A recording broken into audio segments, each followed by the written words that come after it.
Thank you, Dean. Right now I have here Bike Thieves. How's it going, guys? Good. Can you introduce yourselves? Hi, I'm Chris.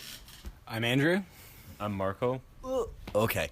So why the name Bike Thieves? Our friend Kyle, who used to be in the band, came up with it. I think it was like an homage to the Maple Leafs, and it stuck. I don't know. We didn't really like the name, but we never hated it, and it seems really kind of pedestrian, and I like that about it. So that's why it's stuck, and it's grammatically incorrect.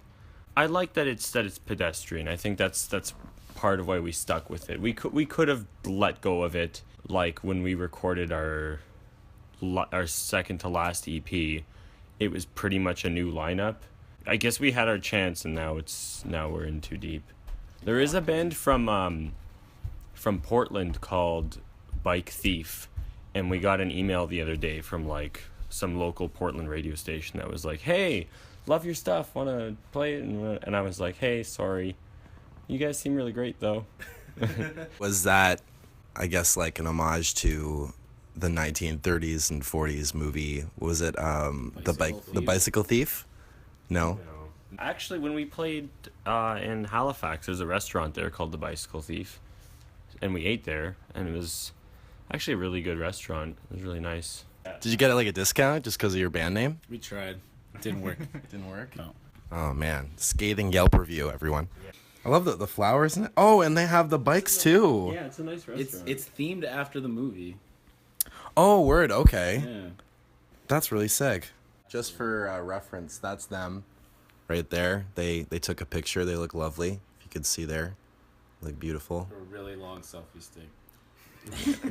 For anyone that hasn't listened to your music, how would you describe it?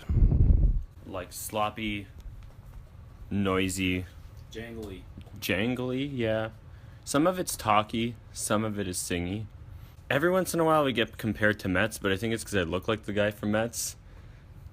One time we were interviewed for CTV, and I was doing all the talking, and I was like, "Yeah, I grew up on this band. Andy likes some Blood Brothers and some hardcore, and Chris likes 90s R&B," which I meant more like Chris likes. I didn't say 90s. I just said R&B, but Chris more like soul, like James Brown. But after the interview and after the guy left, Chris was like, "What do you think I sit around fucking jamming out to Mariah all day?" In retrospect, I think I like 90s R&B, if not as much, maybe more. Like top 40. I don't know if maybe it's nostalgia. So you guys did a tour somewhat recently. Do you have any stories you'd like to tell us about that experience? Speaking of, we were in Kamloops, and speaking of 90s top 40, like it was, I know this is gonna make me sound so ageist, but I feel like 90s top 40 was really good.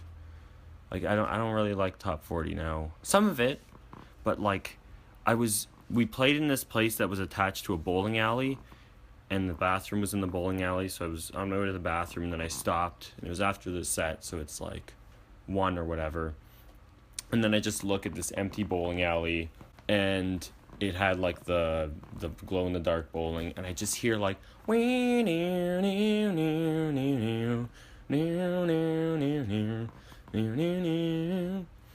I was like, "Oh, this fucking, it's the Spice Girls. Yes, I swear." Oh yeah, that one. Yeah.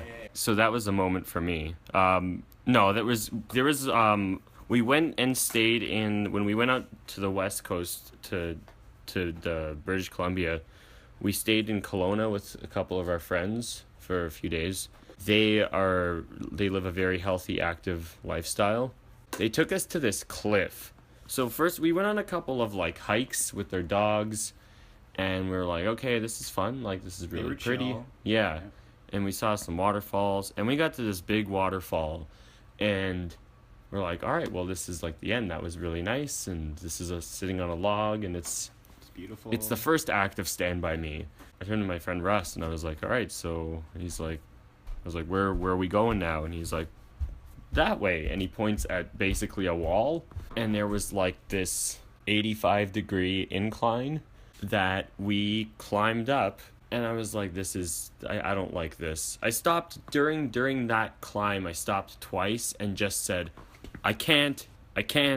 So we went up and we're climbing, and then it just got worse. Like I'm going to be out of frame, but I started, like at one point we had to hug a wall and do like an Assassin's Creed, and the dogs are there, and like there was a point where there was a branch like right here, and then there was just emptiness here.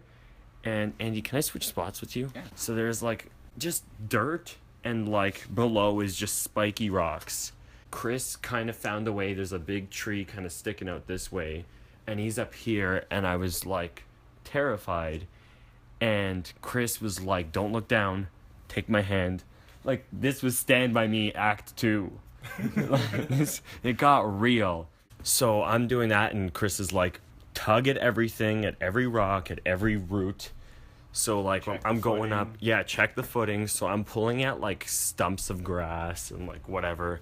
Then we're waiting another couple of minutes for Andy, because he's stuck there with Russ. He gets back up, and then we made it out.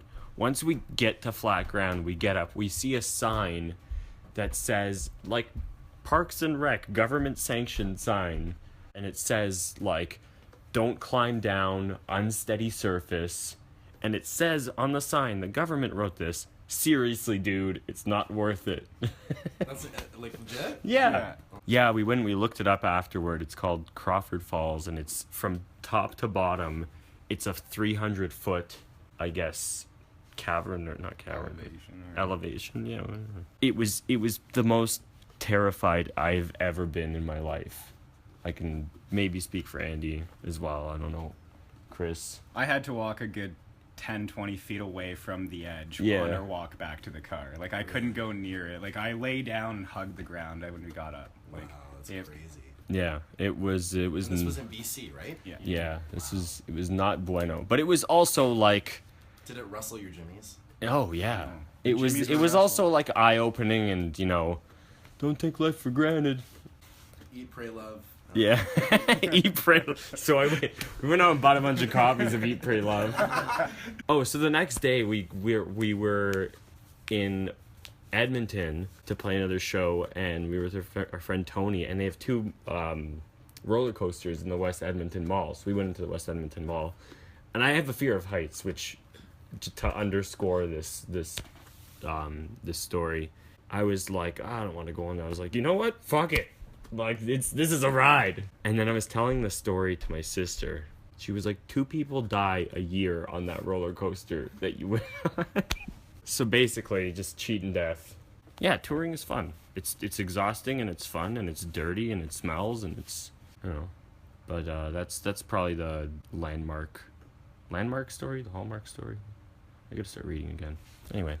We stayed in a summer cottage in, what was it, the end of May into June, and one night it was like -2 outside, and it was freezing. There was no heat, no insulation, so we made a soup for warmth.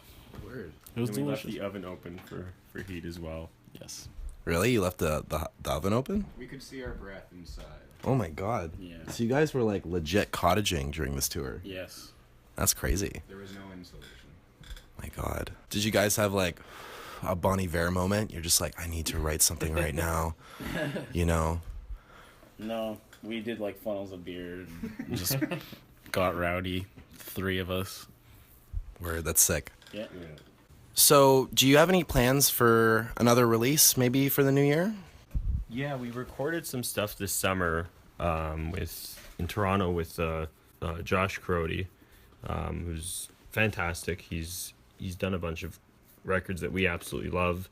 Total sweetheart. Yeah, and just really, he doesn't like doing the same thing twice. Like, he gravitated towards my weirdest pedals and like just getting like really ugly tones. He had this like crappy grunge pedal that ended up all over the place, and the way it kind of mixed into things, it sounded really cool. But yeah, so we did like a small batch of songs. We're still trying to figure out how we're gonna release those. But yeah, we're aiming at sometime next year. We're also writing a bunch now, and we have some stuff that's in the works that we're really excited about.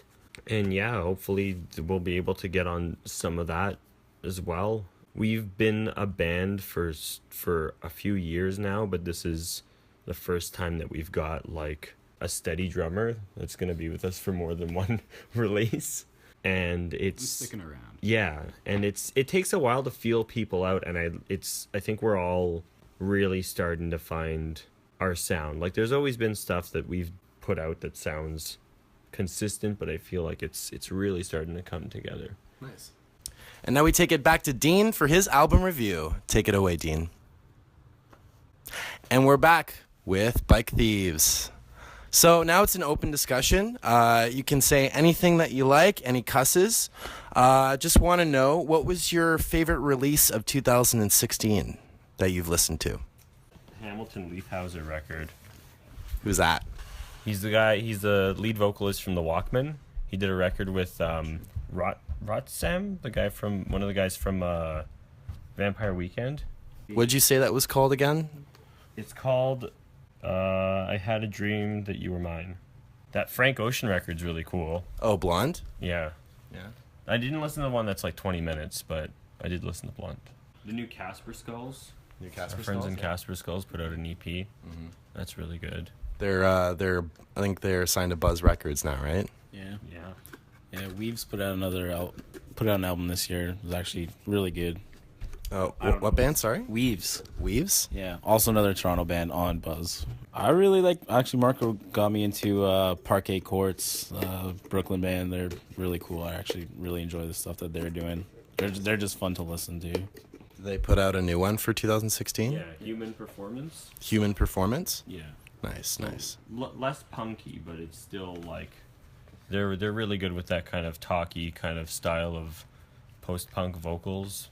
Right now, I've been really listening to The Bible #2 by AJJ. It's just a really fun, kind of goofy, poppy, a little punky album. Andrew Jackson Jihad. Yeah, but he shortened it to just the initials now. Oh. There's a lot of like really cool like lo-fi and just fuzzed out acoustic guitar on it, and he's a good vocalist. I like his lyrics. They're pretty light, but still they cover some good topic. Jeff Rosenstock, his new album Worry, it's really the same kind of thing, like goofy kind of poppy, not pop punk, but poppy punk. Those two right now, they're what I'm listening to. Nice. Oh, Andy showed me. I've only just started listening to it. Culture Abuse. Yeah, Peach. Yeah, Peach. That's kind of cool. I've only just started because I'm like one of those jerks that checks out all the year-end lists, and I'm like, yes, I'm up to date with everything. I'm in touch. One, what is your ideal go-to kind of date that you would like to go on? And two, what is the best date that you've ever been on, and what did you do? The one where they show up and the one where she showed up. Long walks on the beach. Okay, we're done. I like to go to sporting events and get drunk and yell at the teams. Or anything musical, going and sharing an experience with like a crowd full of other like-minded people at a musical event that you both enjoy, having that memory. Have you ever thought that, like, because I've been on first dates where I've been to concerts, you know, it's just like, oh, I'm going to go see so-and-so. Oh, I like so-and-so too. Let's meet up. And then you can't talk to each other. Yeah. Yeah. Maybe that's why I've only been on first dates. Andy's in a very successful long-term I've relationship. been in a relationship for 7 years now, so it's I've got to be careful about my answers. The Christmas market this year is beautiful. We had a nice walk through there in the distillery district. Oh, man. That's some OG shit right there. Like, Yeah, see? Wow. That was really nice. That was nice. Wow. I want to say like an actual answer. It's not loud. Quiet, reasonably priced bar, so it doesn't shine too much of a light on my frugality. Yeah, reasonable volume of ABBA. Favorite band that you have seen live? Favorite band that you have played with live? And a band that you would like to play with in the future? Favorite band that we've played with? I want to say either Camper or The Dirty Nil. Favorite band that I've seen live? I got to give you like 10 there. Pulp, Leonard Cohen band, girl band. Shit, you saw girl band live? Yeah, they were incredible. Yeah.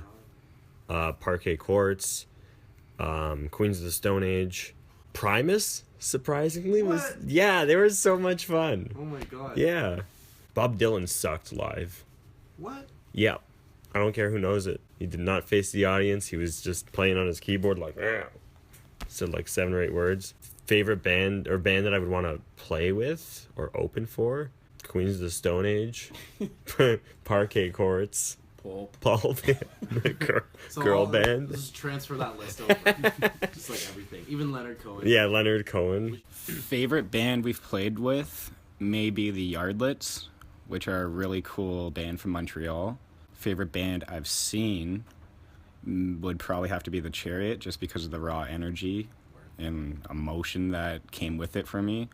I think that band opened a lot of doors for the noisy music that I listen to.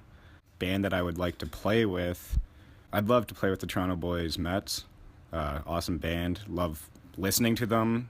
They have an amazing live show, just visually and sonically, and I just love to be able to be a part of it. My other favorite band that we've played with may be Monine, just a childhood favorite. Oh yeah. Favorite band that I've seen live, probably Queens of Stone Age 2. Sorry to steal yours. I went to see Kanye. I was actually like really blown away by Kanye's performance. This is before he, whatever. A lot of theatrics to the set. It was more than a 3-song performance, so I was happy about that. I saw Neil Young like do a solo thing at Massey Hall. That was like insane. Favorite band I played with? I probably the Dirty Nil, to be honest. I was really stoked about that show. And band I would like to play with is another callback, Parquet Courts. Word. Yeah. Word. Cool. So that concludes our interview. Do you guys have any last words? Any plugs? Anything? We have 2 shows coming up. December 29th at the Bovine with Liver and Beige. Oh yeah. I'm really stoked for that. And also January 21st with Pew Pew Pew at the Smiling Buddha.